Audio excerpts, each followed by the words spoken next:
About the standing room, something's going on this week, so that might be part of it.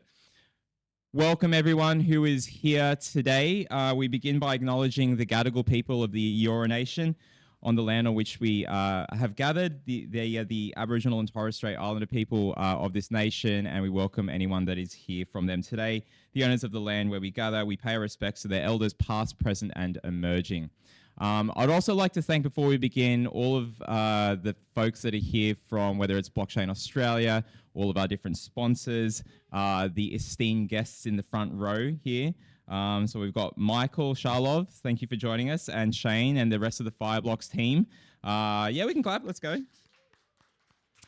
We'll get to that interview soon. We've also got Steve and Rochelle here from Blockchain APAC. Thank you guys for joining us. We're always at their events and stuff. If you don't know who Steve is, look up Blockchain Australia. That'll tell you a lot. And you've seen all the amazing things that they're doing there. That was, you know, he's got big shoes to fill, and we've got a new CEO there, so we congratulate them. We are here at Stone and Chalk, who are building the Web3 Innovation Centre with us at the Oz DeFi Association. Forgot if I introduced myself, but my name is Mark. I run a lot of these things. I am the manic, crazy Captain DeFi behind the scenes, and I'm just really interested in all the builders, anyone interested in working in this space, and all of the guests who are just crypto curious or interested in blockchain tech and now AI, because a lot of that is seeping into what we're doing, so we can talk about that. We've got a new sponsor who is up the back of the room. Where are my Stables guys at? Hands up. Right there, Stables. So cool stablecoin technology, and they've just signed up to be Oz DeFi sponsors, so we must be doing something right. I also want to thank the Oz DeFi folks who are here in the room. Nick up the back in the pink hoodie, like me, Nick. Leah up the front in our cool t-shirts. So, you know, there is a merchandise range going on. And Arturo. Nah. I work with him every day. He is the brains behind the organization, but you know, it's a team effort. Nick and I definitely ride off the coattails of your brain. So I'd also like to thank others who have traveled here and who have helped us put this on. Transhumanism, the group Peter and Elise and the others, put your hands up if you're here from the Transhumanism group.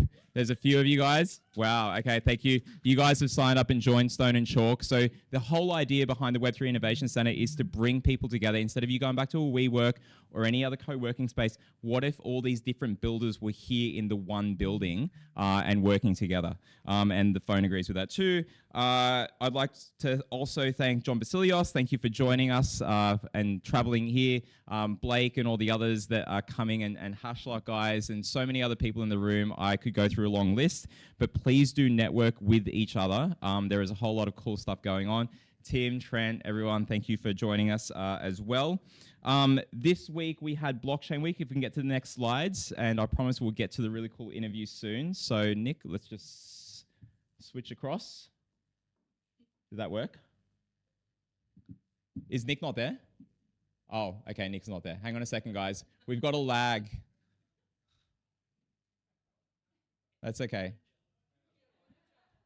Guys, there's a QR code right there, so please scan that. There's a whole heap of links for Oz DeFi. We're on Discord, we're on Meetup, and a few other things as well. So let's go to the next one. All right, and the next one, we'll go through the agenda after that. We've got a few things to just update you on very quickly. We do always do this at the start of the month.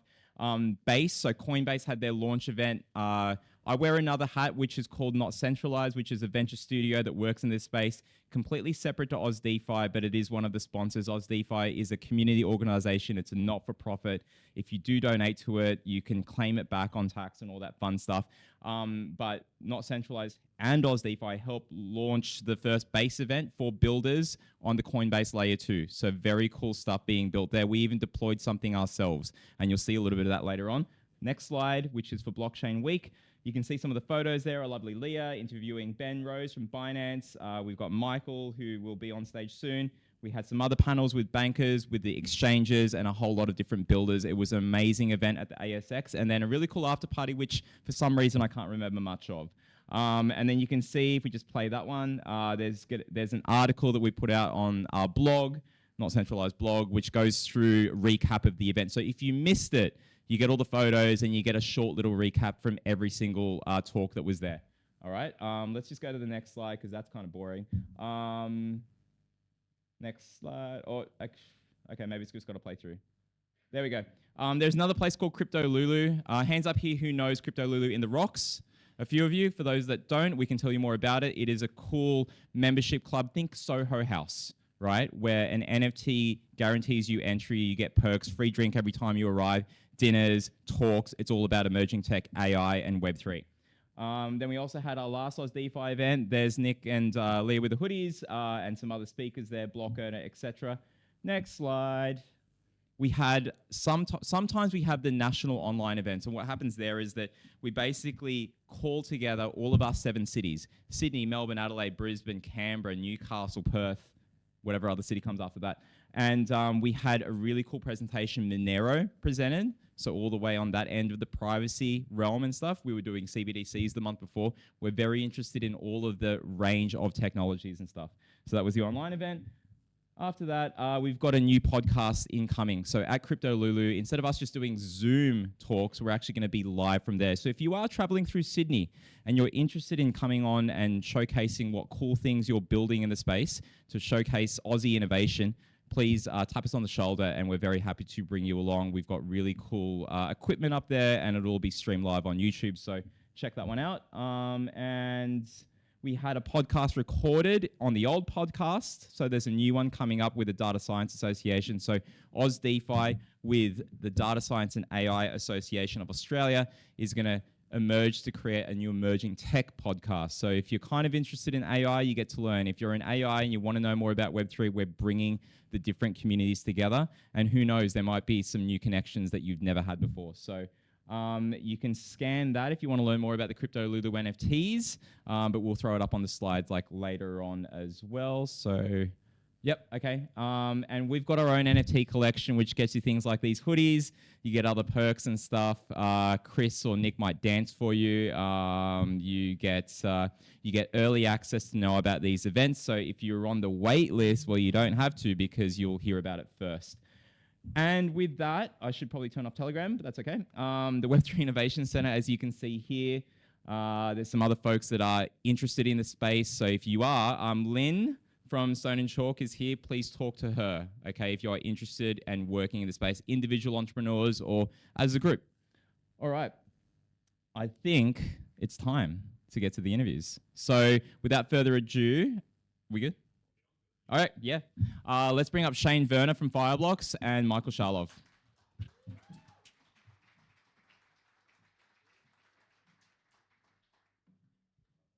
Okay. I don't think you need the microphone. Hello. Thank you to Lynn. I was here 30 seconds. We were running a little bit late. We couldn't get into the building. Tall, not very smart.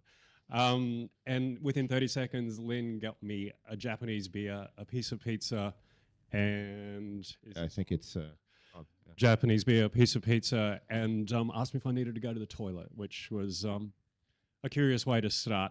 My name is Shane. I work for Fireblocks in Australia. I'm joined here by a couple of colleagues, Nick and Rich. They look just like me. Yeah, they are, up the back, g'day boys, without the pants, just middle-aged, bald, white guys. And tonight, I'm sort of thrilled to introduce Michael Shaulov. He is our CEO and co-founder. We turn 5 in a couple of weeks. in a week. In a week. In a week. I should have known that. 1st of July. I'm now on a PIP. Well, that's because you didn't read the brief. Yeah, I didn't read the brief. Yeah, so I guess kicking off, Michael, 5 years has been a long time. We've raised $1 billion US. We've got a valuation of $8 billion now. We've managed to partner with 1,500 institutional clients, including 105 here in Australia and New Zealand. I guess in the last 5 years, what's been the most exciting thing that you've encountered? What are the use cases that have really grabbed you? Yeah, I mean, I think it's a pretty lengthy. Well, it's going to be a pretty lengthy answer. So maybe just to give a bit of a history, right? When we started about 5 years ago in the beginning of 2018, the main use case that we were going after is really figuring out how to support folks that were trading crypto on the institutional level, right? So our first set of customers were some of the leading brokers and market makers and OTC desks that were coming out of New York and Brazil, I guess, at that point in time, and Europe.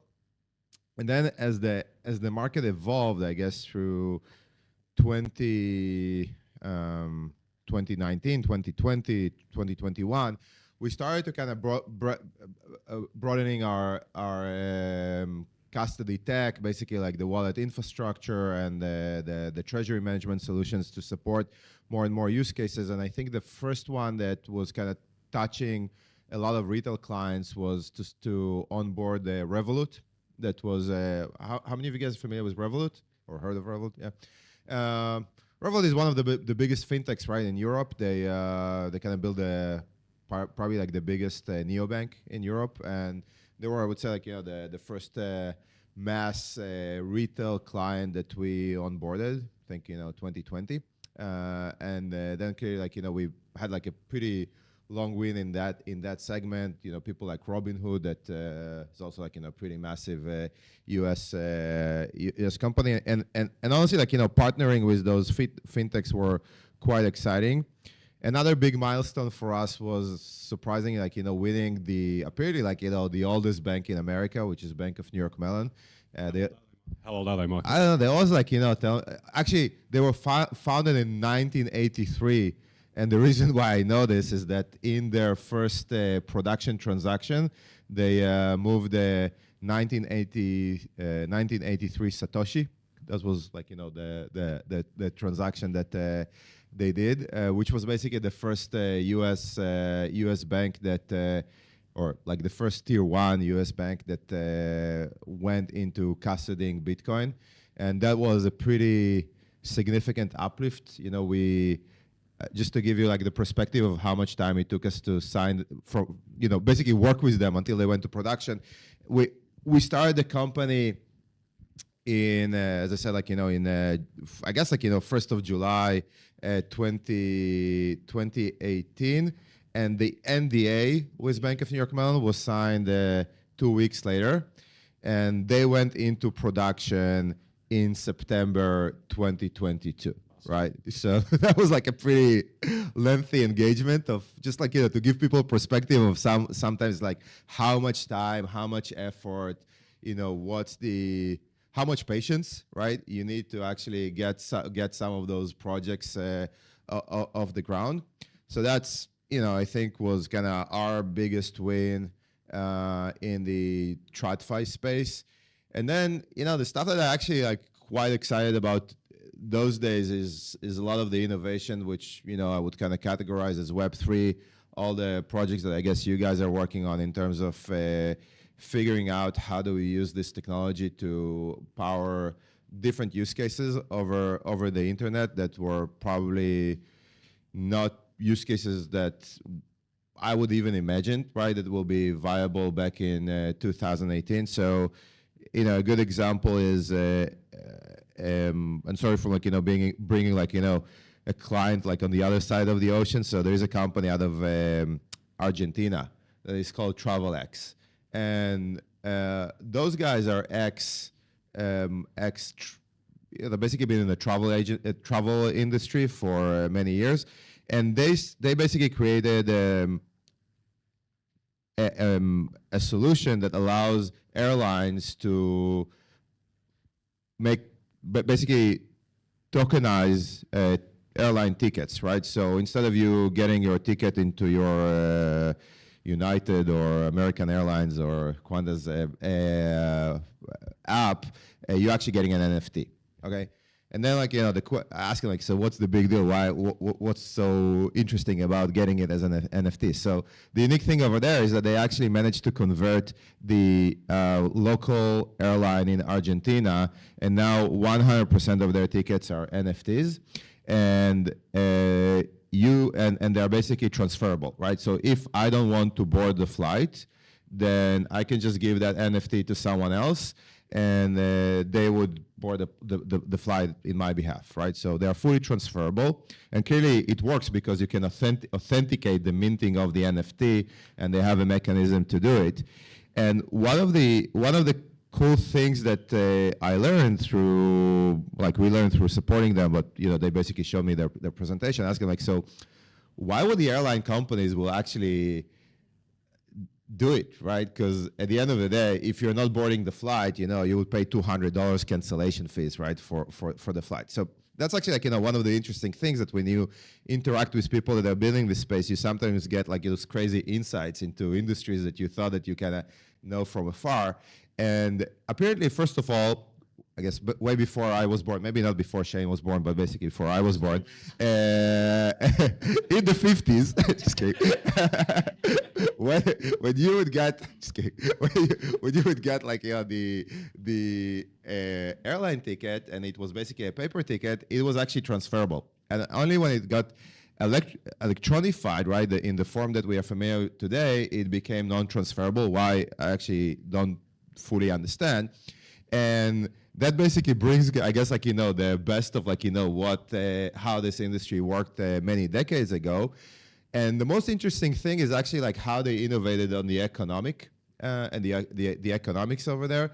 So apparently, I thought that when you're canceling a ticket, that's beneficial for the airline company, because they're making $200 for me canceling the ticket, and then they can go and sell it for someone else. So apparently, from an accounting standpoint, they actually need to debook the ticket, which basically on the records, they're losing money every time that someone debooks the ticket. And what they did with this new system is that the only way that you can basically exchange it, because it's a smart contract, you need to use USDC for the settlement, and it's essentially like an atomic swap through which you transfer. And 5% of the secondary market is actually going to the airline company. So instead of the airline company debooking the ticket, the price of the ticket keeps going up, right, on the books. So that's like, a good example of some of the stuff that I'm really excited about.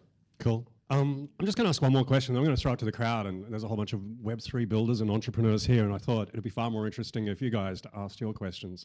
You've been in Australia since, 8 o'clock on Sunday morning. I've dragged you around a whole bunch of different clients, and we spent the day yesterday at the really impressive Oz Blockchain Week day yesterday. So that was really interesting developments there yesterday. What's been your impression of the Australian market thus far? So, first of all, really good. that's the short answer.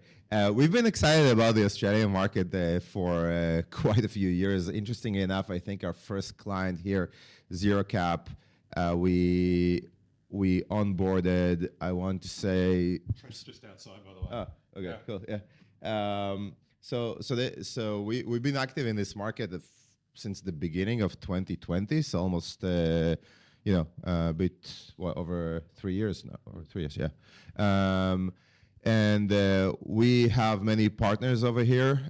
I think that the interesting thing about the market is how vibrant and innovative it is, and I think there is clearly a full spectrum of startups and traditional financial institutions that are continue to innovate in a higher pace than what I actually see in other geographies, right? And right now, Fireblocks, we're pretty much active, in most countries around the globe. So we do see quite a lot of stuff going on globally. And definitely the stuff that we see coming out of Australia are some of the most unique, most innovative. And I think that, honestly, to get the audience, all the people that came here, it's pretty exciting. Indeed. Questions from the audience? One of those mics. I'll get Arturo to be the runner. He knew his job, but then or Leah. Arturo and Leah, you know what? Depends on where it is. Any questions from the audience? They're very shy. Yeah. They're very shy. Oh, there we go. Okay. I go first. Quick question. So how does a custodian ended up having less than what customers deposit? Like what happened to Prime Trust? It's a good question. We start off spicy, so yeah. What? Hard early, yeah. Yeah. It's a good question. I think this is some of the challenges that you have with custodians, that you have counterparty risk to them, right? That basically they hold 100% of your key material, right? And how did they end up? I think I honestly I know it happened. I didn't actually follow the news in terms of what the investigation will show. But the reality is that when you look at a lot of the custodians, and I'm not sure that this is the case with Prime Trust, because Prime Trust actually was running a fairly simple business model. But a lot of the custodians that you would see out there, they would run an additional businesses like basically lending, borrowing, prime brokerage, different payment schemes that they will do. Specifically, I'm trying to remember, there was something with Prime Trust that at some point they changed infrastructure, and if I remember correctly, they were initially running it on ledgers, and there is really weird story over there, if now that I recall, that they initially were running their business on ledgers, and ledger nanos, right? And then there was basically a change of management over there, and no one remembered what was the passcodes for those ledger nanos. For you, and where the backup keys are, the mnemonics. I don't know if it is related, okay, but there is there was that story over there that one of the co-founders told me a few years back, so it's probably one of those things. What?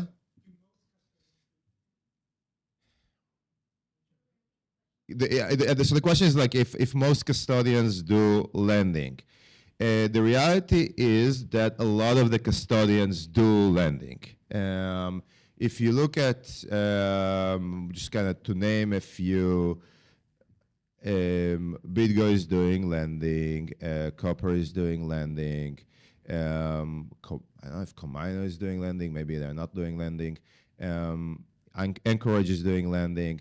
So the thing is that the custody, honestly, again, we are a custody technology provider, so we are not a custodian and we can't do lending even if we wanted, but because we don't have access to the keys, right? But what happened with most of the custodians, custody is actually not that profitable. To be a custodian, it's not very lucrative business, right? The only time that in order to really make it a good business, you need to run it in a massive scale, which is probably closer to ours, and we are still far from being at the point where I would tell you it's an amazing business, right? But you need to basically run it at a big scale, right? And honestly, I don't know exactly what is the scale that you need to run it as a custodian, because then you also have all your compliance stuff and all the regulatory stuff that you need to put on top of it. So the reality is that most of them are venturing into the more lucrative businesses, which is basically lending, prime brokerage, and trading, right? Because you already hold the client assets, right? And then if you already hold the client assets, you can basically offer them yield products, you can offer them leverage, and that essentially replicates the traditional business models of banks, right? Because most of the banks, if you look at the businesses that they will run, they will have custody as the base layer, right? But it will be a fairly complex, vertically integrated offering, which does include, all the banks are essentially lenders, right? And then most of the commercial banks, they have some level of prime brokerage or trading that they will offer. So that's, I guess, how this been developed. Yeah, we've got time for one more question. I think we had someone at the back, right there. Yeah, you had your hand up. Yep. Hang on a sec. We're just going to get on the mic. Yeah, we're kind of officially. Otherwise, people at home cannot hear you. Okay. And yeah. All right, my name's Rita. I'm from the National AI Centre here in Australia. I'm really fascinated by what you're doing with the airlines. Did you get any bites in Australia to do something like that here? So just to make sure that I'm clear, it's not we are not the one that are doing it. We have a client that is called. You can go to travelx.com. that we're just providing them the wallet infrastructure and the tokenization infrastructure, but they are the one that are doing it. I do know that they have like a pretty exciting pipeline globally, but they're a company out of Argentina. And, you know, Argentina is probably not the, it's like a pretty complicated market to do business out of. I get it. Thank you. Yeah. I think we had maybe a spicy question from Arturo. He's got a smirk on his face. If we can run there we go. No, it was actually maybe. Maybe. We do need a spicy question. Okay, so we've been talking about you know, the financial aspect of blockchain. Now, do you see Fireblocks making a play into more custody of security? Like, for example, you know, private key management within something like AWS or Azure, more infrastructure, generic technology? So the short answer is no. And there were quite a few companies that attempted it, and there was a company called Unbound that actually did that, also like an Israeli company, which started back in 2014. They were, by the way, the inventors of MPC. I will give them the credit, Professor Lindell. And they got acquired by Coinbase, right? So that's basically now the company that is running kind of most of the exciting stuff around the key management. But the reality is, and this is more from my, I guess like more the cyber, I didn't mention it at the beginning, but my background is actually in cybersecurity. Before venturing into crypto and Web3, done like you know, the boring stuff around cybersecurity for, I don't know, 17 years or so. And the reality is that the key management market in cybersecurity is a pretty boring market. There was, over the last 2 decades, there was a huge amount of consolidation. Basically, it's all started with HSM solutions. There were, many years ago, there were, you know, it was like an exciting market in the 90s, I guess, even like before I was in that market. And then through the last 2 decades, it basically all consolidated pretty much into one French company called Thales. That like there were like a bunch of acquisitions over there. There was like company SafeNet. They were acquired by Gemalto. Gemalto was acquired by Thales, and most of that market got somewhere consolidated. And the reality is that there is still innovation happening over there, but the way that we build Fireblocks is really, we did start from the view that we are going to be a cybersecurity company, but what we quickly realized is that we are a fintech company with a cybersecurity infrastructure. And fintech, like in a broader sense of it, you know, including Web3, including things like tickets and, you know, Bored Apes and things like that, right?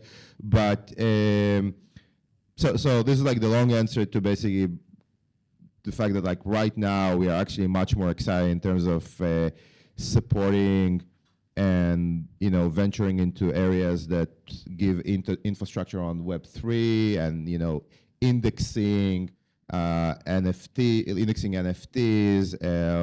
things that we're doing right now in terms of smart contracts and things like that, which I view zero knowledge proofs, you know, research around that I think are more fundamental in terms of supporting, honestly, like, you know, maybe niche market compared to what you can do broadly from a security standpoint, but we can go deep, okay, instead of just like going very broad. If there is something to say that at least like the companies that attempted to do that, it wasn't like a very lucrative outcome. That's the longest no that Arturo's ever received. So yeah, but it's good. But it's really good because hands up here who knows zero knowledge proofs. Have you heard about zero knowledge proofs? That's not enough hands, right? It's like less than half the room. We're going to see a lot more of it, I think, right? Yeah, I mean, I think that especially if you look at like most of the innovation that is going on, when I was in East Denver earlier this year, like 50% of what was going on over there, it was like, you know, roll-ups and zero knowledge proofs and things like that. Fantastic. Shane and Michael, thank you so much. Any final words, Shane? No, look, thanks very much. We're going to be in Melbourne on, I'll use this, we'll be in Melbourne on Thursday doing the same sort of thing. But look, we love this community. We think it's critical to our sort of ecosystem success. And yeah, if you need anything, if we can help, we got referred to the other day as the Tinder of crypto. So we're going to break it. Where's the hands? The Fireblocks network is the Tinder of crypto. Yeah. Okay. So yeah, I'd love to talk to you. Thank you so much, guys. Thanks, guys.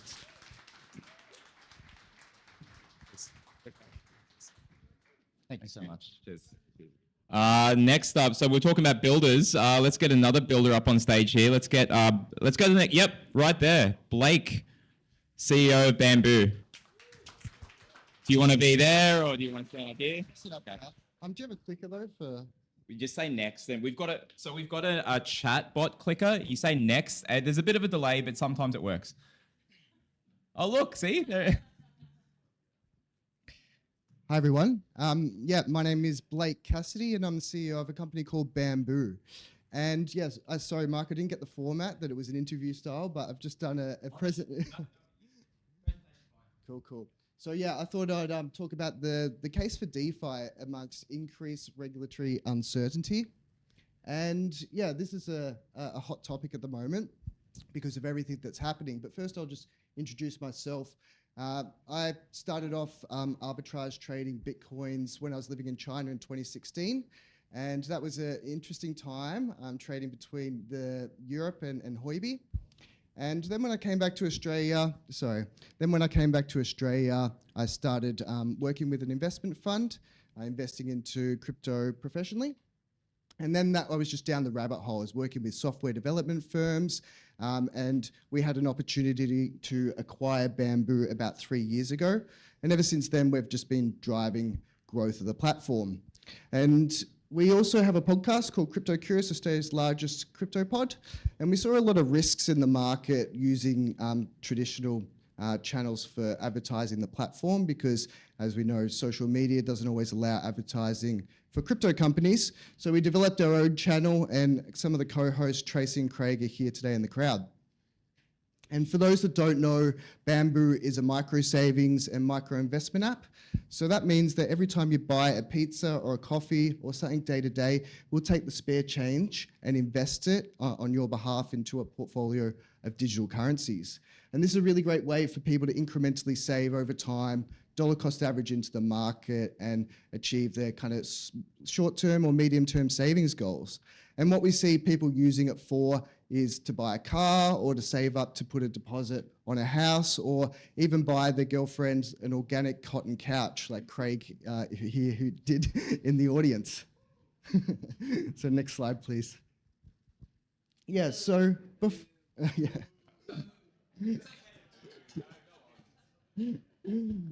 before I get into the presentation about the bull case of DeFi, I think it's just really important to acknowledge the crypto event that was on yesterday, run by Blockchain Australia, and they're doing a great job promoting the industry and having the conversations with regulators. But what was really missing from that conversation was the conversation around DeFi. And it's a big challenge at the moment because DeFi sits within a grey area of the regulation. Many teams are anonymous and distributed, and it's really hard to get the narrative out there, and it was barely touched on, but it's such an important part of the ecosystem. So it's really great to see a vibrant community here taking the first steps towards having those more serious conversations down the road once other regulation comes into play. So, back one slide. Yeah. So yeah, we've seen so many issues after the last 12 to 18 months. We've seen Luna go down, which wiped off tens of billions of dollars from the crypto ecosystem. We saw Celsius and Voyager, which were CeFi platforms, really burning millions of retail customers in the US and abroad. And of course, the debacle and the mismanagement of FTX. And as a result of that, the regulators were seen as maybe not doing as much as they could have been to protecting consumers. And now I think we're seeing the flip side of that, where they're trying to over-regulate to look like they're doing their jobs. And also, and as a result of that, we've seen court cases come against Binance and Coinbase to say that they're essentially unregistered securities exchanges and listing something like 60 unregistered securities. And if this court case is successful, it would really decimate the way that the industry looks today. As well as that, we're seeing Operation Chokehold 2.0, and this is really coming from the banks. We're seeing pressure from banks going down and pressure from regulators towards banks. And we're seeing that here in Australia as well. It's not just isolated to the US. And I suppose whatever happens in the US will trickle down into other jurisdictions. And kind of flowing on from that, when the banks are getting pressure from regulators, the banks then put pressure on the payment rails, which is, we've been directly affected by that. We've tried to launch our product in the US, and unfortunately, the bank, similar to Cuscal here, has come out and said, we're classifying crypto as an activity that we don't want to support. So hundreds and thousands of crypto companies have lost their banking rails, and this is really Operation Chokehold working. And finally, there's a regulatory stonewall. So many good actors in the ecosystem are wanting to work with regulators, but are not able to get through. And the regulators want to resolve this through the court system, which is a big challenge instead of working through mediation and trying to talk and find solutions. So lots and lots of challenges in the US that are spilling over elsewhere. Next slide, please. Yeah, so what does a landscape look like if Operation Chokehold and all these things are successful? It is a little bit bleak in the short term. So banking rails are gone, resulting in reduced inflows and outflows from exchanges and other investment platforms, which could reduce the liquidity of Bitcoin, Ethereum, and other assets. We will see exchanges reducing their offering or potentially moving offshore in the US, therefore giving less and less access to cryptocurrency more generally to retail investors and all investors. And then what we're starting to see now is only the institutional players coming in and taking over. BlackRock has filed for an ETF, while at the same time the incumbents that we all know and love are potentially going out of business or their businesses are changing. And this is a little bit concerning in one respect. Firstly, because this is what crypto is really designed to get away from, those Wall Street institutions that are controlling the inflows and outflows and the centralization of power with regards to this technology. So yeah, but at the same time, it's also important to point out that we also kind of need them to get mass adoption through these ETFs, which will contribute to the success of the ecosystem, but maybe not in the way that we would like. And I think all these things combined are really going to encourage the use of decentralized finance in the US and elsewhere in coming years. Next slide, please. Yeah, so we're starting to see some data come through. When FTX went down, we saw a massive bump in DeFi volume. And more recently, when the Binance and Coinbase was served by the SEC, we saw a 400% increase in DeFi volumes. And this is starting to create a pattern, and I think that it's going to continue.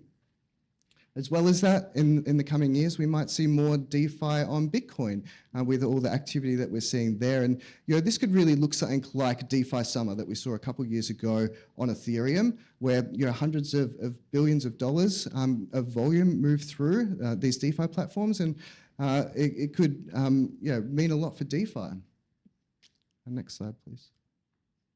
Yeah, so what does all this mean? It could potentially mean a longer bear market. If this ETF doesn't get through in 250 days or whenever it's calculated to come through, then it could slow the inflow of retail investors in the next market cycle. And this is something that we haven't seen in previous market cycles.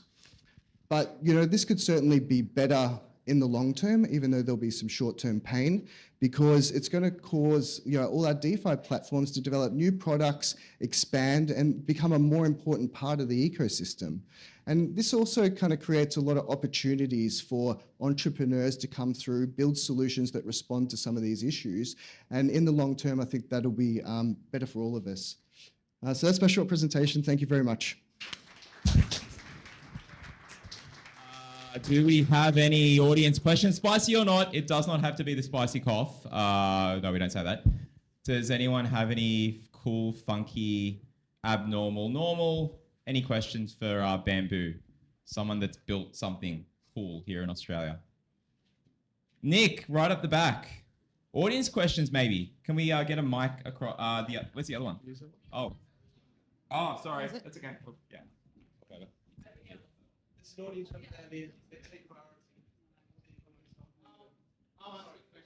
Yeah, right. Hang on a second. We're getting the mic to you because otherwise no one can hear you in deep space.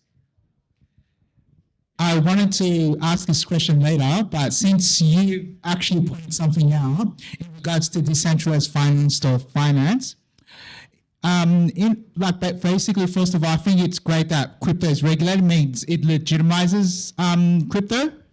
But another thing as well, if it's decentralized finance, I heard that if you get one line of code wrong in cryptocurrency, then you can't get your money out. So do we need to understand a bit of understand coding in regards to blockchain in order for decentralized finance to work or to do well in decentralized finance? Yeah, that's question. That's a really good question. I think in the early stages of innovation, these things can happen when you're messing around with the code. But what we really need is a better user experience. And we're going to see platforms come out with better tooling so those that don't know how to code can put together smart contracts and deliver services and products to people. And those tools that put together the smart contracts will have systems and processes in place to audit the smart contracts so these things don't happen. So if you're messing around with the smart contract directly, it's in its infancy and its early stage, and we hope that none of us have to do that. There's also AI and stuff as well that's making it easy for the layperson to understand the code that someone like Arturo may have written that says does one thing but actually does another, and rug pulls me. Not that he's done that, but I trust ChatGPT more than Arturo. Any other questions? Was there questions at the back, Nick, from the audience online? I reckon in the interest of time. Okay, in the interest of time, we will hold it there, but please do connect and shout out to Blake and Tracy, who's here wherever she is. Tracy, somewhere. There you go, right there.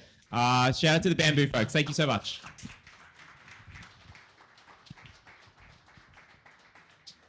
Okay, we've got an amazing next one, and we thank the City of Sydney, Tech Central, and this is Galit Ariel right up here on the front stage. Galit, welcome. Come on up. Now, where do you feel most comfortable? You want to stand there? Do you want to be here? I'll be in a podium. Podium time. Is that cool, Chris? We're just getting the cameras reset. We're good. We're funky. All right. And you just say next, and our awesome AI will sort that out. I'm going to say croissant. Croissant is the word. There we go. Croissant is the word, right? Or croissant. Croissant. So now to something completely different. Croissant. Here we go. So I'm going to talk today, and I'm going to try to keep time. I'm going to talk today, and I'm going to try to keep time. So I have handy reminders here about economies of digital being and beings, which is actually the title of my PhD. Not the economy, but the digital beings. Croissant. So I'm an Uber nerd, and just to fill the room here, can I have Vulcan salute for the trackies in the room, just so I know where I stand? Oh my God, tough crowd. Okay, relief. Stay with me, eye contact. Okay, so I'm a designer of physical and digital things. I come from industrial design, and I migrated into human-computer interaction, experience design, and eventually into immersive technology. I'm also the author of the book Augmenting Ellis, The Future of Identity, Experience, and Reality. And I'm a TechnoFuturist, which means that I try to understand the connection between technology and culture, technology and society, and how they shape each other. So, croissant. There are a lot of things that are changing, and digital space is one of the big ones that are changing in our society. It is the final frontier, pun intended, of the human experience, croissant. And what started initially, the World Wide Web, which started initially as a communication platform that was supposed to connect us on a very specific manner, evolved into something that is intertwined in our everyday lives, into political, governmental, economic, and cultural systems we rely on. Actually, if we try to go offline and live our everyday lives, it will be quite an impossible thing. So we are now in the spider web, literally, of the World Wide Web, which also changed through the years, croissant. So let's count our webs together. So we have Web 1, which was the original connectivity community economy, basically based on browsing. Eyeballs getting into the web was the core proposition. And then we had Web 2, which is related more to the data, and some may say surveillance economy, which was fueled not just by user participation, but the utilization and monetization of our data, and let's say marketing and cross-platforming it in order to create revenue. And then we reached Web 3. I was kind of hoping you'll do it with me. Let's do it for Web 3. Wonderful. Which is really about the spatial economy. And it intertwines our physical and digital spaces and allows our behaviors in the real world and our digital interactions to weave into new ways of interaction, monetization, and prosperity. So this is all wonderful if only humans weren't involved in it, right? Like technology is perfect on its own term, and then we show up. And it brought with it all this potential, all this power, brought with it also some frictions. So, croissant, what happened is that we very quickly moved into dopamine economies and the introduction of a collective low-level anxiety, which is actually not so low-level, and to build cultures that are trying to accelerate artificially our dependency on these systems and our interactions into these systems, using dark UX and exploiting some of the trust that we put in that into more money. And, the reality is that today, to be seen, to be liked, to be loved is to exist in society on many, many levels. And part of it is great, and part of it is less great. But we'll talk about all that. And croissant, of course, then came the M word, and I'm sorry, but I refuse to utter it because Mark isn't paying me. And also because I have to say that for me, the M word doesn't represent the potentiality of spatial computing in general and the spatial web. It is a demonstration of it. It is a platform that is, first of all, I have to say, built on a very dystopian sci-fi novel, and at least it's honest by naming itself the correct way. But it does describe, and so far had been marketed into creating a world, I want to say the digital shopping mall currently, that is based just on transaction with a little bit of experience on the top. So what I prefer to use, croissant, is a term spatial web that really represents to me, the true meaning of this, really creating reality alchemies where our imagination is not just in our mind's eye and it crosses over the realms of the physical and digital, our cognitive space, our digital space, and our physical space are finally becoming one amazing space. So this is about the space itself, this is about the construct, but something very crucial to that construct needs to be integrated, and this is, again, us, because technology exists by us, around us, for us, hopefully. So, croissant.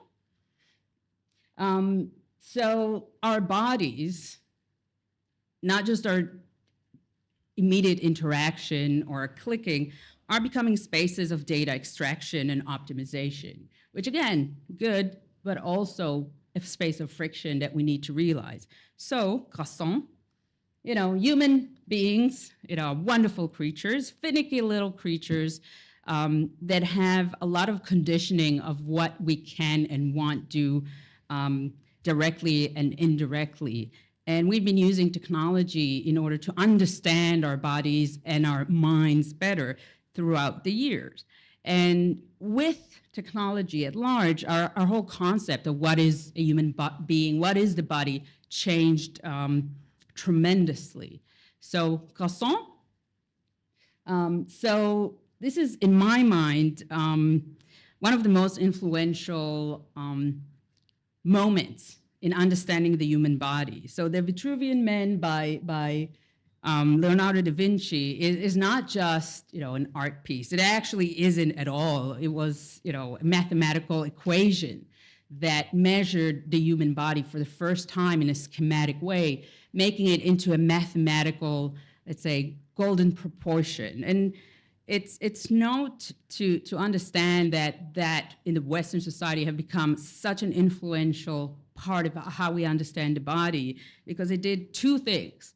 First of all, it represented the ideal body, which is, male, white, abled body, and started a whole new finicky space of, what do we aspire to be as people?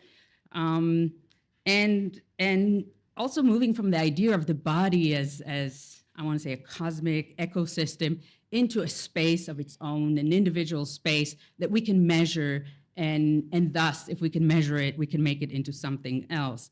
And that became such, I want to say, standpoint in our cultural experience that I don't know if everybody knows this NASA badge. It's actually quite cool. This is actually the badge that is given to astronauts that perform spacewalk. That is the badge, which for me is, again, quite amazing. We talk about space, the body space, outer space. And funny enough, this is this image on the right is from the Oculus manual. And circles of cognizant serendipity are complete. But it is quite important to understand the symbols and our perception of the body in order to understand what happens next when we delve and dive into virtual spaces that are supposed to be detached from this, but will never be. Croissant.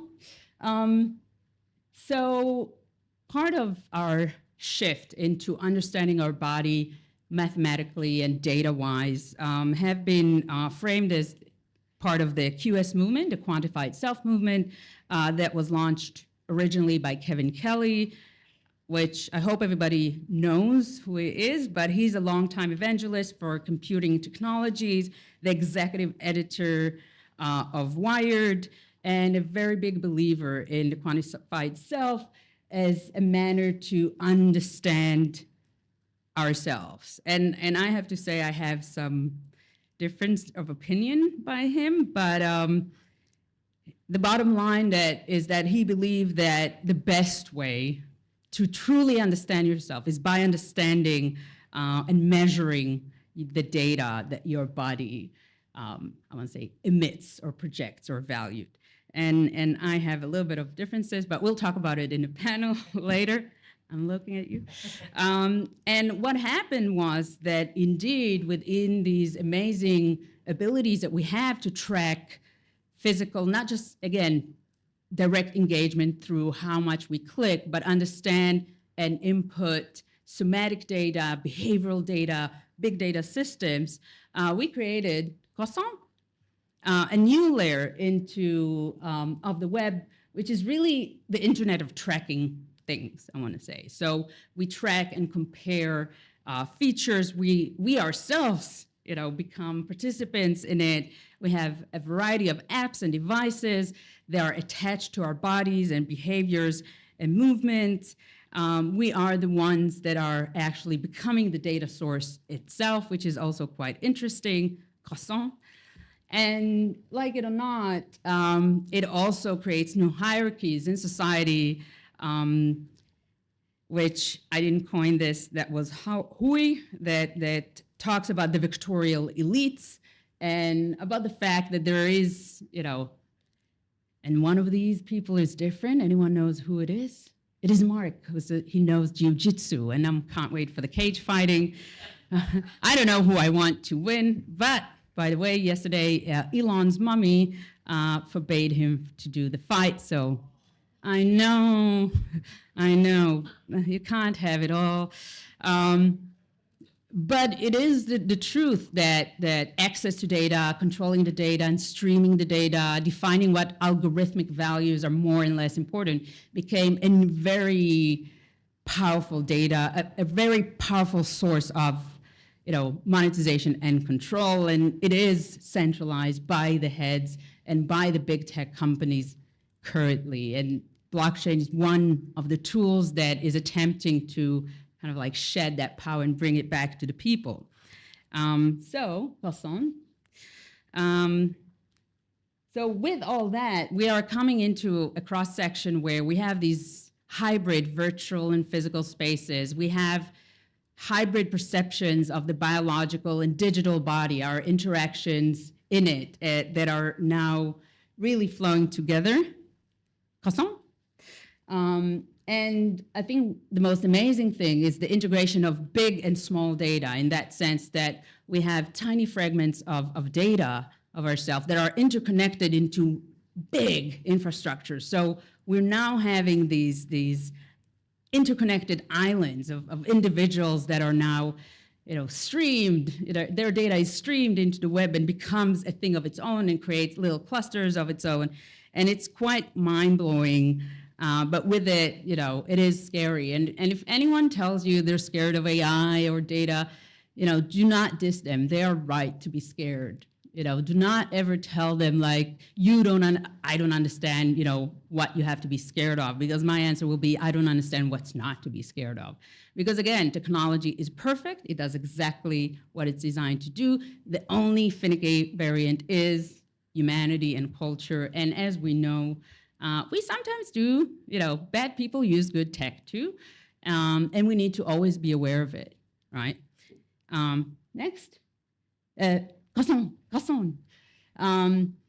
this is especially important since we now have shifted into new economies of digital values through NFT and through crypto that are giving, let's say, new ecosystems within the digital world that is sipping into the physical world. And I'm personally, no offense, I'm not a crypto fan at the moment.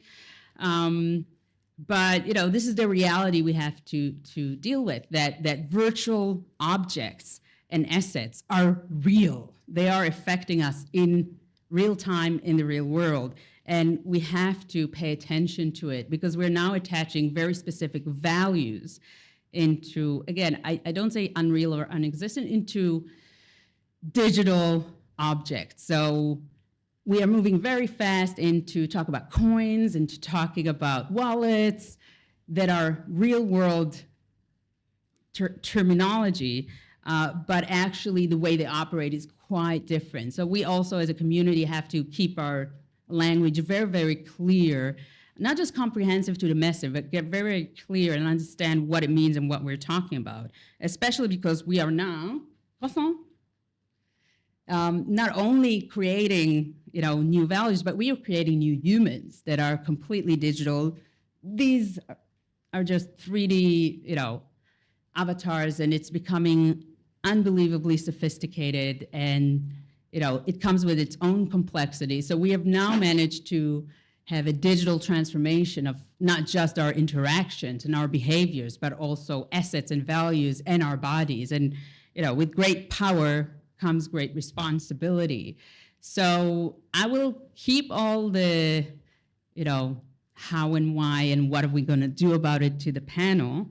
And there was one slide we couldn't show because video isn't streaming, but I do recommend everyone to go and find the Kanye's birthday present to Kim Kardashian, because the Kardashians are everything, which was actually generating Robert Kardashian, giving her a birthday greeting. And it's one of the most interesting, cringy things I've seen.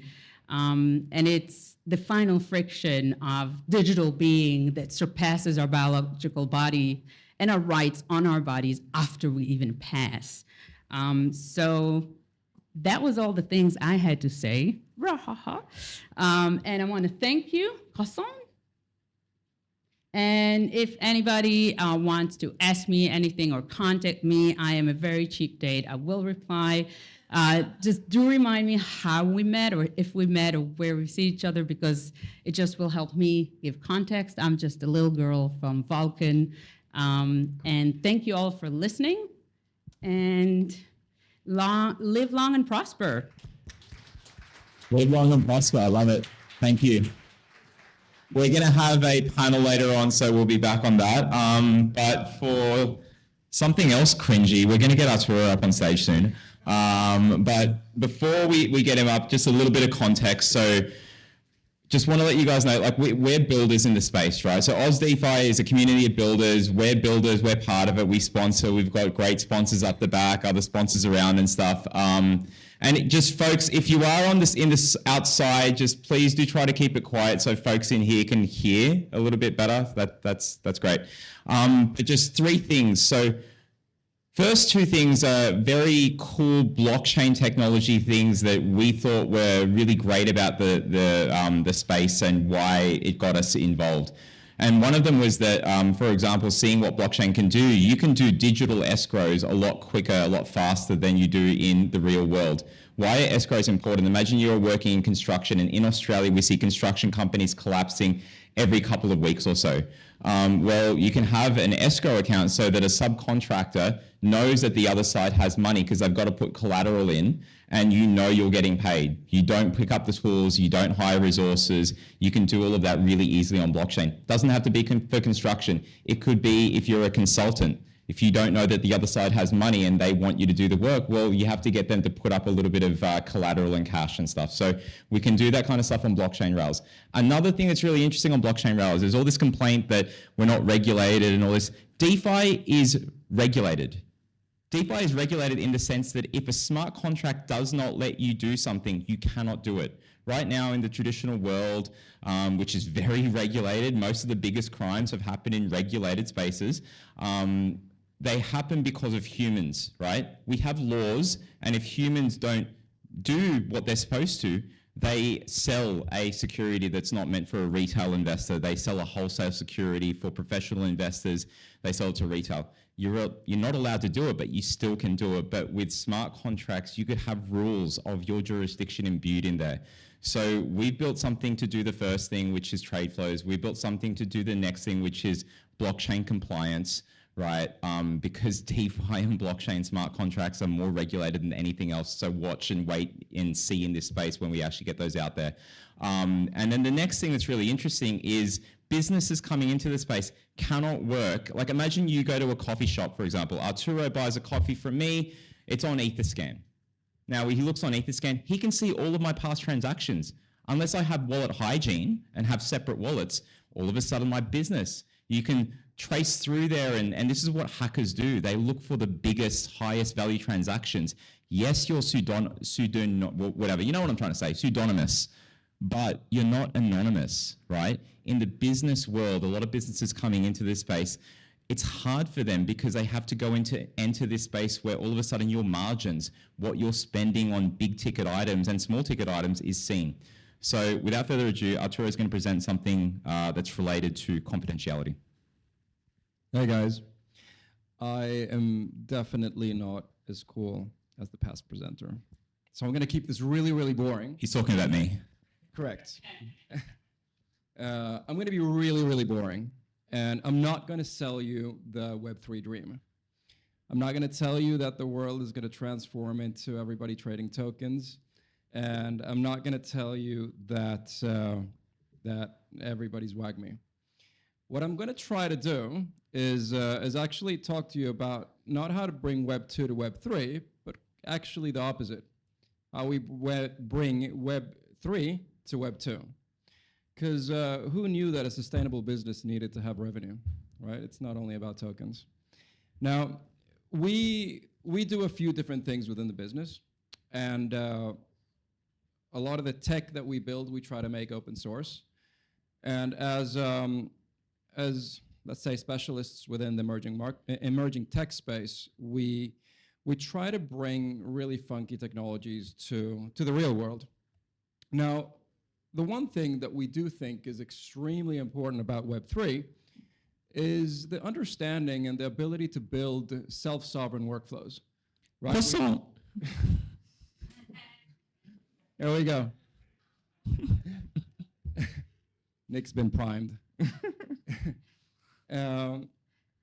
Now, we've heard the concepts before of not your keys, not your crypto, not your keys, not your data. We got the Solbiz guys out there. It's not your Correct. soul, not your token. Correct. Or wait, something like that.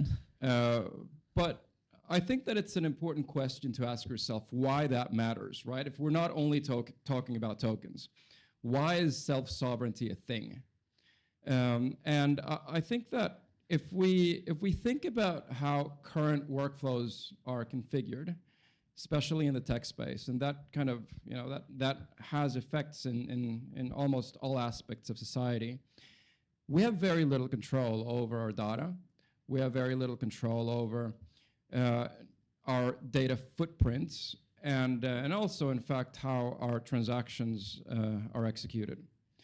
Now, one of the beautiful things about blockchain is that it came up with a concept of trustlessness that effectively enables us to create workflows where you ensure that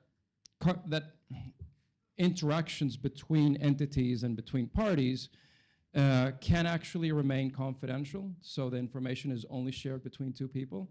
And more magical than that, through zero-knowledge proofs, we can actually communicate without sharing information. Do we need a croissant? I'm not even following those. But Okay, yeah, sure. cool. Let's go to the next croissant. Okay, so when we talk about self-sovereignty, obviously, we need to talk about where our keys are. And I think that this is a really interesting chart because this one shows us the traditional way in which private keys are managed, right? And they're all stored into effectively a centralized environment. And they are red in this case because they're attack vectors. They're points that are actually quite sensitive. On the other hand, when we decentralize stuff, the point of decentralization is that, not your keys, not your crypto, you kind of control, you're the sole owner of the workflow that you're engaging with. Now, this, transcends finance, it transcends how you share files, a bunch of different things. We go to the next slide. Croissant.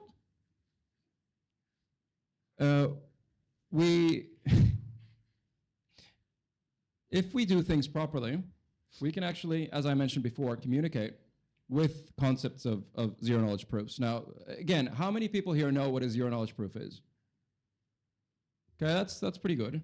Let me clarify one point. Zero-knowledge proofs are not only roll-ups. Okay, it's not only about transaction throughput. It's not only about effectively creating, let's call it, privacy within pools of let's call it, transactions, which effectively is that roll-up mechanism. Zero-knowledge proofs are really, really generic or general technology, rather, that enable you to share a proof over you knowing something without actually sharing what that something is. It's like your license, right? Like instead of having to show your whole license when you go to a club, you show something that is a marker that just proves that you're over 18 and they don't see anything else, your name, your date, maybe your date of birth, or maybe not even that, it's just a tick or something like that. Next slide. So what we've done is that we've open sourced a lot of the work that we did. Most of the work that we do with our customers when they're happy. Because dealing with ZK proofs is actually really, really difficult. The documentation is not in place, takes a long time to set up standard examples, and to kind of think about how to deal with workflows where you're not actually dealing with the data, but you're dealing with abstractions of this data. It takes a lot of time. So we thought, well, let's create an SDK that makes it easier for standard developers to actually engage with these concepts and benefit from the ability to deliver, let's call it, self-sovereign workflows in a more generic sense. So the first one of these workflows is actually confidential deals. This is something that we presented within the RBA CBDC pilot. And what it does is that it enables you to have a transaction, let's say with a term sheet, model that transaction through an NFT, all keeping it private, having the ability to agree to this NFT and also escrow a specific amount of money just so that the person on the other side actually knows that there's money on the other side. And we've used ZK proofs in a way so that we can obfuscate all of this information from everybody on a public blockchain except for the two parties that are actually transacting with each other, which, funnily enough, is really, really important if you're dealing with real-world transactions. because nobody wants to share margins, nobody wants to share how much money you have in your account and so forth, right? And bear in mind that with KYCs and so forth, anonymity is not really a thing. Like, we just need to forget all of that stuff. Next slide. Another thing that we did was that, we all talk about IPFS, and IPFS is great, it's beautiful. Who knows IPFS? Okay, it's like storage, decentralized storage. How many people know NFTs? Okay, so everybody uses IPFS. Because the images are actually stored on IPFS. Now, the problem with IPFS is that everybody can access it, right? So you need to be able to encrypt all of the files that you push into IPFS before they leave your browser so that you can ensure that you have self-sovereignty with regards to that data. Now, bear in mind, as soon as you create an image, let's put it that way, or you have some sort of IP, as soon as you share that IP with somebody else, you lose you lose control over that. Right? Sure, you may have legal recourse, however you want to put it, but you lose control over it, which is why ZK proofs are so important. I mean, you could, for example, with a ZK proof, create a term sheet, and you can prove that a certain clause exists within that term sheet without sharing the contents of that term sheet. That's really, really important, and it's super useful.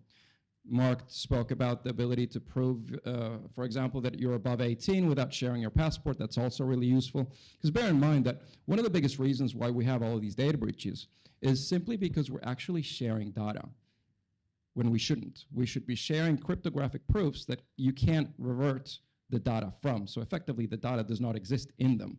But you can still mathematically be certain that what you're proving is correct, which is quite magical. Next question.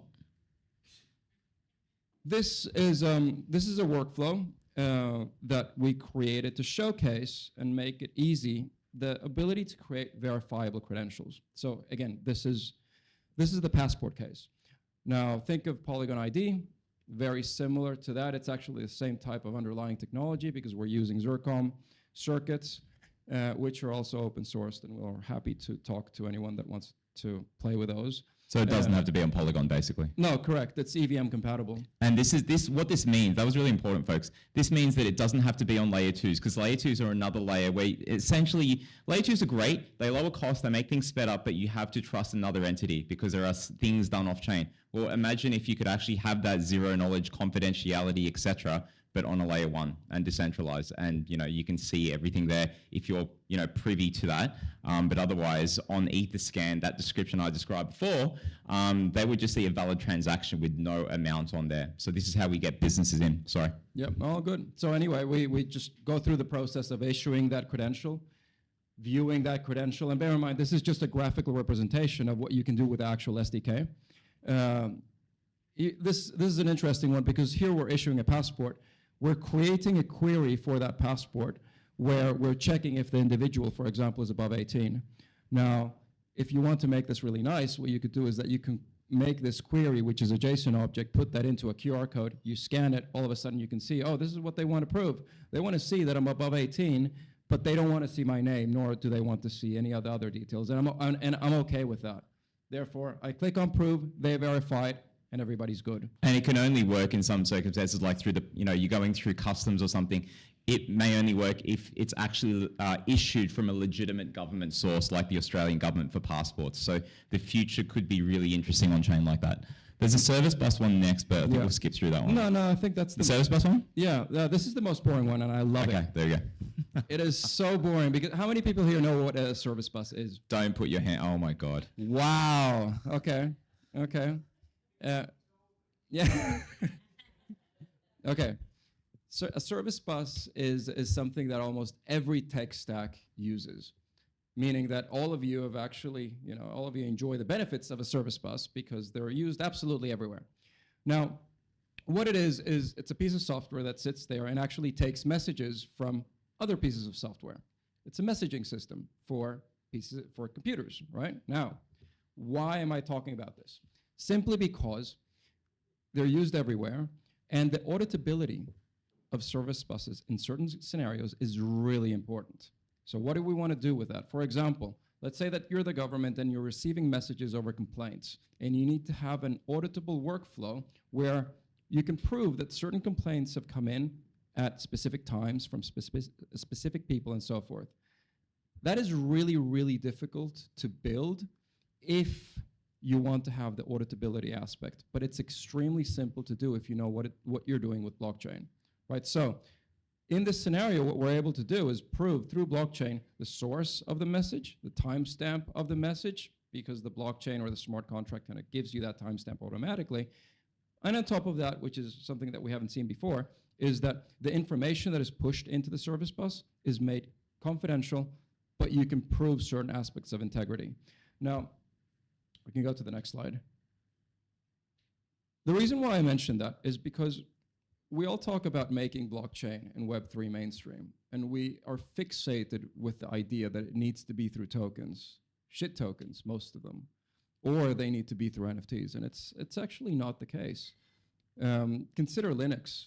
All of you use Linux, even if many of you maybe don't know what it is, because it powers every single one of your web browsers.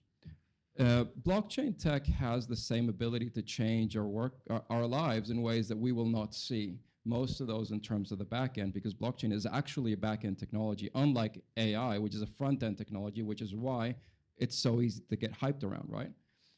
So what we've done again is that we've created this SDK. It's open source. We're setting up a set of APIs so that if you don't want to go through the complexity of dealing with a wallet and so forth, you can actually just connect through REST APIs to this wallet, or sorry, to this API, and you basically get management of files, vault, deal, credentials, and that service bus, so that you can start getting the magic of Web3 into standard customers, and you actually don't need to talk about, Dogecoins. And it doesn't even need to be on a blockchain as well.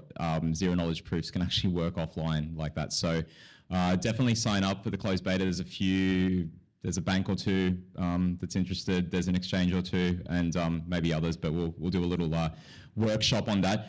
We've got a panel next, but if you want to talk to Arturo about that, please do grab him, or just grab him anyway. And we just go to the next one. Won't worry about playing the video, or maybe the video has to play. So I did a new website, so this is just let's get to the panel. Peter, Jing, and let's get Galit. Take care. Bye, Steve. Bye. And Arturo up on stage as well. There's another mic here for you guys, and we're going to do a panel on the M word. And just for folks so that you know, this is Blockchain Week, so there's a whole heap of other events going on. Tomorrow, what are we? We're Tuesday today. Tomorrow, it's Brisbane. There's a whole lot of education stuff going on there. Yeah, Brisbane. Thank you, Renee, for coming down. And basically on Thursday, there's international online events. So you can tune in there. I think there's a Zoom meeting that you can jump into. So look at the registration on blockchainweek.com.au. There's also stuff going on in Perth. So the Bamboo folks, there's cool stuff going on there. So make sure to check out the Perth events. We are in Melbourne at the end of the week, so on Thursday evening. And then Friday is at Deloitte and Oshi Gallery. So it's a big NFT and more on basically the innovation there. But today we've got a cool panel. So we've got Peter Jing here from Transhumanism. Thank you for joining us. Transhumanism residents. You got Galit Ariel, the TechnoFuturist, who wowed our minds with the next level of where humans are going, or where Arturo tells me where I'm supposed to go. And we've got Arturo, my nemesis. So let's jump into some questions about the M word, or as Galit and I had spoken about before, was it immersive worlds or immersive experiences? Either, it depends. Like spatial computing or spatial web is my preferred term, and immersive technology is a specific, strand in it. I'm a word nerd, so. Yeah. Shout out to all my word nerds. So look, the first question, I'm going to say the M word, so apologies. What is the metaverse to you guys? And I'm just going to throw this up, whoever wants to grab it. What is the metaverse, and how are the topics we heard tonight on custody, crypto, Web3, etc., confidentiality, how are they relevant, do you feel, to the metaverse? Yeah, I love the presentation, and I see that sort of evolution of the M word, and I like you touched on the sci-fi roots of the metaverse and how it's come about, but I think I think Facebook and Meta is really just taking that on as a marketing term. And I think spatial computing, spatial web, all of that will just be buzzwords in as we see it. What we're going to see, I think HTC Vive defined it originally as well with the Metaverse, saying that it's a connection between AI and blockchain powering these virtual worlds in extended reality. So XR, that's another buzzword. VR and AR, you're the AR gal. Sorry. XR is a buzzword. The M word is a buzzword. AR isn't a buzzword. Hey, VR isn't a buzzword. And MR aren't a buzzword. They're actually... Nope. MR. Mixed reality. Yeah. Mixed reality isn't a buzzword. They're all coming from the Milgram and Kishinev 1981 paper that defined physical reality on one side and virtual reality on the outside, on the other side. Augmented virtuality here, augmented reality there, and MR is everything in between. XR, yeah. So, you know. Yeah. That's the thing, right? It's like, at the end of the day, like, how can people just get access to the technology and make it work? And it feels like the metaverse, right, as a buzzword, needs that almost ChatGPT moment to see that access. So for us, I think the relevance to sort of what we're seeing today in Blockchain Week is that the metaverse, with that convergence of the blockchain, it's going to need that self-sovereignty. It's going to need that digital identity because it's going to reflect what we are in these virtual worlds, our identity, and how our access to the data as well is going to be coming through it. But what's going to be important is that as you're creating copies of yourself in the virtual world. So all these deep fakes that you're seeing, right? All these things that we're scaremongering the crowd. Well, blockchain is here to actually provide that provenance, that authenticity, and validate through these zero knowledge proofs so we can access it in a private and secure way. Then I will, can I challenge? Challenge, accept. Go, challenge. So the M word, again, has been a fluid thing, and I refuse again to say it because it's been trademarked, and I refuse to use terms that have been marketed and should belong to all of us. And I think this is starting with something really interesting when we talk about virtual beings and avatars, etc., where, you know, a little bit like other technologies that were supposed to liberate us and allow us, you know, virtual reality and you know, immersive spaces were supposed to liberate us from our identity. You know, a lot of it came from gaming. We could have our alter egos there. We could, you know, become a different version of ourselves. But again, still humans, you know, will abuse it when they can. And so we need verification of that. So it's a really interesting trajectory of what it could and should be, you know, which is a free space that is really expressive and what it will have to be. And the moment you monetize it, the moment you do make it into an online shopping mall, you'll have to verify it because you're talking about transactions. So for me, again, this is where I'm still clinging to the spatial web and immersive technologies because for me, they are not spaces of commodities. There are spaces of expansion of human imagination. So the M word can exist inside of it, but to claim that this is it, that is the world, for me, is something that I find very hard. Again, the nerdy me. Future, right? You know, post-scarcity. Yes, why not? Why not? Go on. I'm gonna be boring as fuck now. Okay. Okay, so I would argue that it's extremely important to have an artistic representation of the abstract notion of what metaverse is, because we're visual beings and we want to empathize and engage with something that we can understand, right? But the metaverse has arguably always been there, right? Metaverse is everything that is data related. Every time we have a data footprint, we're creating metaverse. It's just that it's not until now that we have enough data for that metaverse to effectively be relevant. I mean, what do you think all these Facebook algorithms look at and have been looking at for the past 15 years? Right? What is it that financial institutions look at? It's your data footprints. And they then use this metaverse of information to figure things out about reality, right? But it is a world that exists in our minds. Or actually, no, it's a world that doesn't exist because we don't see it, but it's actually there, right? But that is a spatial web. And again, like I really have to hammer every time somebody says the M word, because the M word is specifically talking about visual representation, not anamorphic, but the embodiment of us within a representation of the world. So there's the visual element of it. It is very important, differentiates it from spatial web, from Web 1, Web 2, Web 3. So again, it's very hard for me to I agree with you. If you wouldn't use the M word for it, totally, I'm with you. But again, He's going to use the M word. I'm a stickler for real meanings and real words, and not just for our industry, but people out there that are asking me, Galit, what the hell is it? Because we make up things and we shift them so quickly, so much, people are not catching up with it. So we have to be careful. Is it just visual representation, or does it need to have emotional attachment? Because I could take any data and create a chart from it, which is a visual representation. But it doesn't mean that I'll emotionally engage with it. Is it still metaverse? I emotionally engage with charts, by the way. So First of all, you're lying because you so will be. Come on, you were emotionally attached to that chart. In the same way that I created it, but Yeah, and I think what Arturo is saying is it's not just the visual, but the back-end infrastructure as well. So blockchain, you don't see it, but it's there. You see the NFTs, and you also mentioned, Arturo, that ChatGPT and AI is a front-end technology. I say it's also an infrastructure layer as well, right? It's the visual UI elements that make that visual. So virtual worlds, all of that is just how we painted it on the marketing side. You mentioned AI and ChatGPT there, and hands up here who's using ChatGPT and doing, the majority of us. Isn't it, I'm not jealous that it got more popular than crypto and stuff. It's absolutely necessary. I see it as like they both help each other, but for you guys, like, where do you feel that AI helps Web3, and then where do you feel that Web3 technology, metaverse, blockchain, etc., can help AI? Yeah.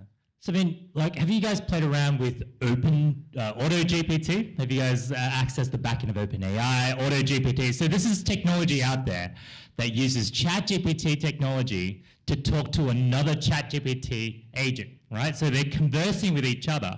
And what it's doing is that you can set one agent as the sort of the boss, right? It delegates the task. So you give it a goal, say, become a social media expert. And basically, it delegates that task to another AI agent who uses GPT-4, which is pretty good, but still not, not like AGI level. But it does all the research for you, and it comes up with an article. And then the boss assesses it and says, hey, this is a pretty good article. I think we should go ahead and tweet it. You okay? You okay? Let's do it. And so what you can do with AutoGPT is give it access to OpenAI. You can give it access to Twitter. But also, recently, you're able to give it access to a crypto wallet. Now, as we know, these AIs are getting pretty good to the point that we're using this in a day-to-day environment. And as digital intelligence makes up more and more of the economic activity in the future, having access to a crypto wallet means they'll also have access to the financial infrastructure of the future. And so representing more and more of that economic future of digital intelligence, which means it will also use up more and more block space as we looked at it. So I think AI, like they said in a Bankless podcast, is going to actually be a pretty bullish future for Ethereum, all the blockchains, as these AIs develop with the crypto wallet integrations. Galit, what do you think about that? Are you as hyped for AI as everyone else is? Can I get the fifth on that? Yeah, definitely. No, I think, look, AI, as someone that is a creative, AI. And again, I differentiate AI from ChatGPT, and I spoke about it a few days ago, and I consider AI as nuclear physics, and ChatGPT is a product. It's the bomb, right? So I differentiate it. AI is necessary 100%. Everything we do, almost algorithmically, is artificial intelligence, whether we like it or not. Whether I think ChatGPT is interesting and important, yes. Whether I think it's been launched way too early with too little consideration of how bad people will use good technologies, absolutely yes. And and even the example you've given, I'm like, I think it's interesting, and I think it's amazing to do it in research labs. I think we've unleashed it so quickly without, without thinking enough about limiting it first and expanding it. We just poured it out. And for me, again, I look at technology and culture. And for me, this has a lot of potentiality to end not very nicely, on a lot of levels. Would we say the same thing about a new cultural movement, that it moves too quickly? Is it only a technology thing that? But a technology is a cultural movement. So there cultural is no movements- difference. No, I between, agree. So cultural movements can move too quickly. Yeah, Music. U.S. election 2016, way too quickly Yeah. in my behalf. So, it's a matter of, this is becoming like a really ethical, philosophical of, do we want to retain certain things? Is it total freedom, and to what level, when do we end? So, so the answer is yes. There are cultural movements that are moving way too quickly. On the safety side, I'd still like to challenge some of that. Like, I mean, ChatGPT, like GPT-4 wasn't released until like 6 months, until they had some, like lots of times, like 2-year period, from 6 to 2 years actually, looking at how safe it might be. They actually published a paper looking at comparing the potential dangers of these hallucinations and improving. But I'll give you credit to say that, look, they were one of the first to release a tool like this, compared to what Google, who really sitting on the sidelines until they have it, right? So now they've gone out and released Palm 2 and Gemini in the pipeline. At the same time, I think OpenAI actually really tested these solutions to see, well, what are the potential dangers of this? They are saying, could it be more dangerous to not have this discussion and releasing it than holding it inside of a large tech company, which, they're starting to align with as well. But I think they will find an answer that is very convenient to them, because they kind of have stakes in it, And what I want to talk about is not just regulations in the sense of, what we can do with it. I don't know if you know, for example, that in DALL-E and ChatGPT, there are certain areas that are taboos. Like if you ask, there are trigger words that are necessary, and there are trigger words like the word abortion that is banned there, or, and again, as a woman living in North America, this is a very harsh thing in my mind, that this has already been, openly censoring certain things. So, and this is the knowledge, and this is a database that people will be using, and that is already tainted with restrictions that are cultural. They're not about ability. They are tainted by, by social constraints. So when everybody say it's open, I'm like, it's not exactly true. It's really tricky, because on the one hand, censorship is good, but on the other hand, censorship is bad, right? And I think that the problem with, sure, you can think that technologies come out too quickly, but let's think about the opposite. What if they don't come out at the speed in which people choose to kind of start using it, right? Then we're effectively censoring their ability to use technologies. And if you're censoring that ability to use technology, then the question is, who sets those rules, and how does that actually happen? Because I would personally agree with you that there are certain movements that should not have happened, but I'm sure that there are a lot of people that think the opposite. And in many scenarios, even within democratic elections, it's almost 50-50, right? So I think that the concept of censoring that is effectively implied by believing that technology goes out too quickly is such a double-edged sword that the opposite is perhaps even more dangerous. And bring it back to Web3 as well. I mean, we should be able to vote with our feet in terms of the tools we use. So the fact that Ethereum was so successful was because of that open source and developer community to actually get behind that, as opposed to locking that data inside, right?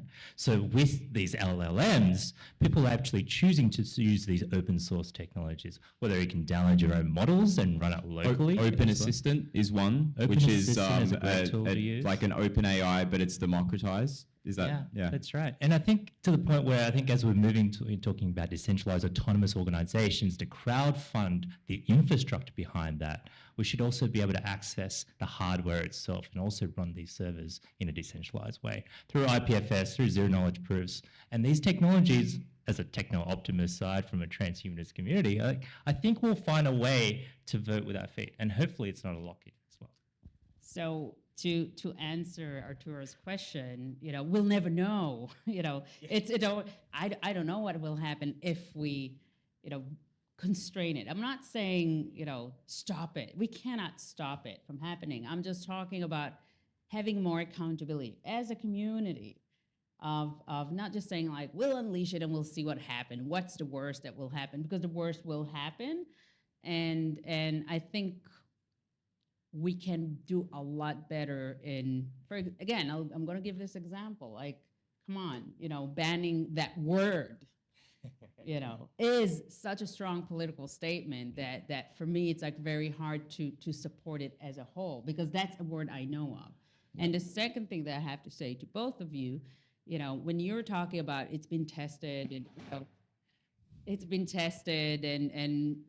it's the way it is. You're talking in behalf of the tech community. I want to talk here in behalf of like the tech have-nots that for them, and that's a reality. The rate of what we're doing is overwhelming. It is, and I'm going to give a little story of I flew here, 20-hour flight from Canada.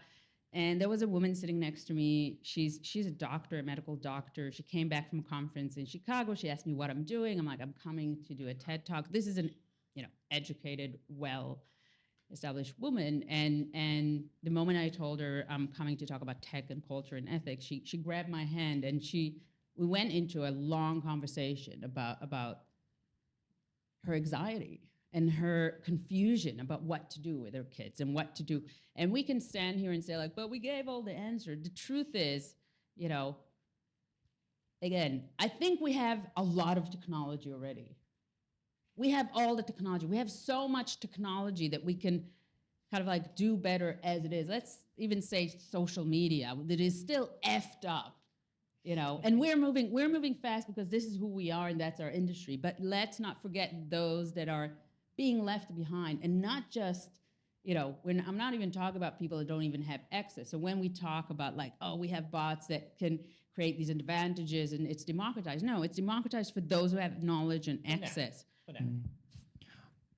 It's still tricky. But we'll get there. But until we get there, there's, still a big portion of the human population that don't have access. This is why we need that. I think that there's a mixing here between people that are creating the technology, and the banning of using the term adoption was most likely not a technological decision. It was I don't know, maybe a legal decision. It was definitely a moral decision, which I personally disagree with.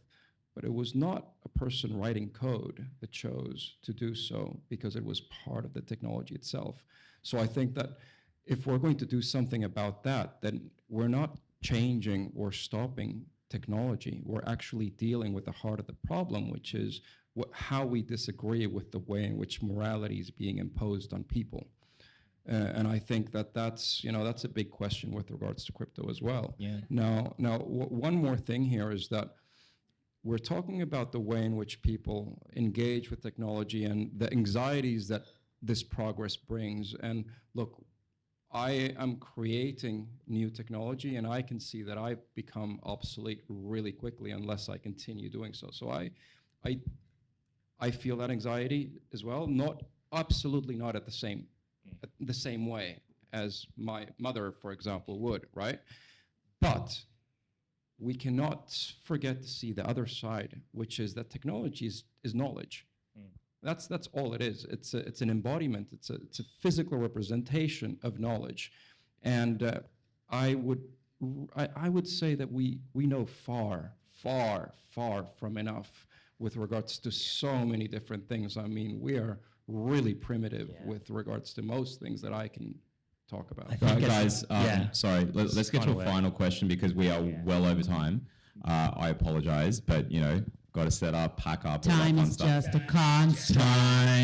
Time is just a constant. I am the time cop. Jean-Claude Van Mark. So sorry for those that are younger than whatever. But given that change is inevitable, it's guaranteed, right?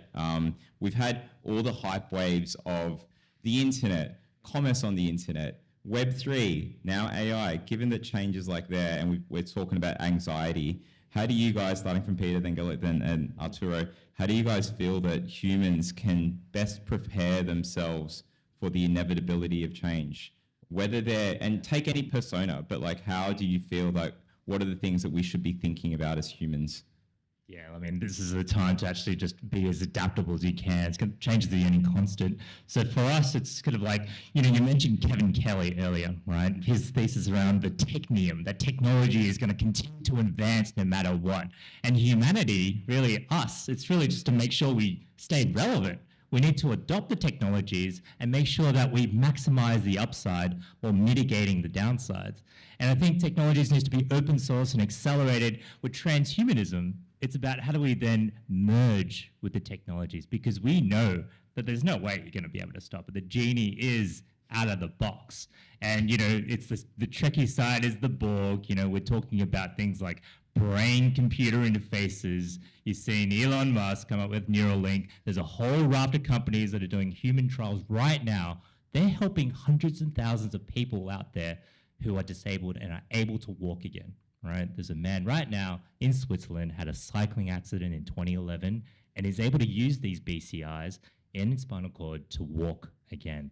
The technology can maximize that benefit, and without embracing that, I think this debate that they had at the Monk debates, right? So this is Max Tegmark, Future of Life Institute and MIT professor.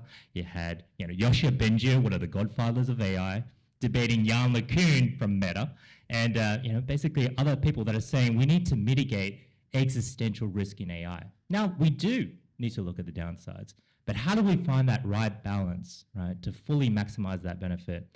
And this is a way we think as a community we need to embrace that so that we get along for the ride. I agree, and I think what is happening here is exactly what we need to do a lot more in our community, to have these discussions and debates, because we're all right and we're all wrong. But what I would advise to people at large is to watch more Star Trek, because it is, first of all, Strange New Worlds, amazing, so good. No, but again, we've been hooked up to a lot of science fiction dystopias as our paths to the future. And I think we're missing some of, again, focusing on the good, not on the optimism, like it's gonna be okay, but actually learning from best case scenario first, knowing the worst case scenario will be us, right? And again, as a community, this is on us, to be honest and maybe pull back a little bit. Some of the features, not everything, some of the features, make sure that we have checks every single moment and not just worry about but what if it doesn't expand and where exponential doesn't exist?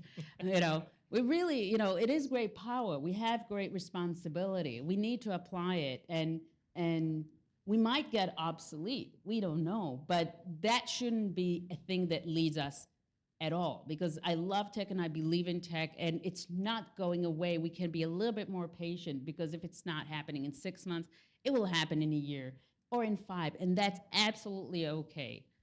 Wasn't it Superman that said, with great power comes great responsibility? Spider-Man. Gotcha. Anyway, I'll just keep it short. I think that if you see yourself, if you see your role within society as being a process, you're probably screwed. If you see your role as being a human being within a community, you're probably going to be okay. Being creative.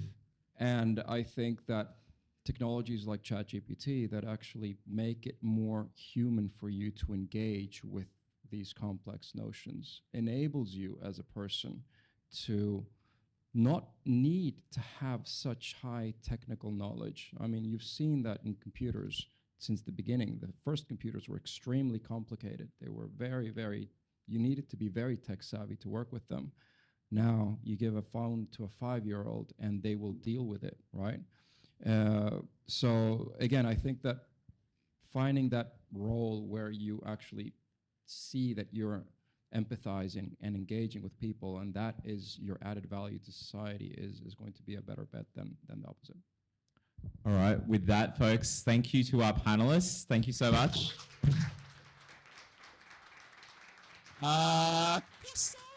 Please. Back to your seats. Thanks, folks. And do stick around. Just some final announcements. We'll get the QR code up. So if this is your first time to Oz DeFi, we do these events monthly in Sydney. It's the last Wednesday. I know it's a Tuesday right now, but we changed it especially for Blockchain Week. We're going to do basically last Wednesday of every month is either here or another venue.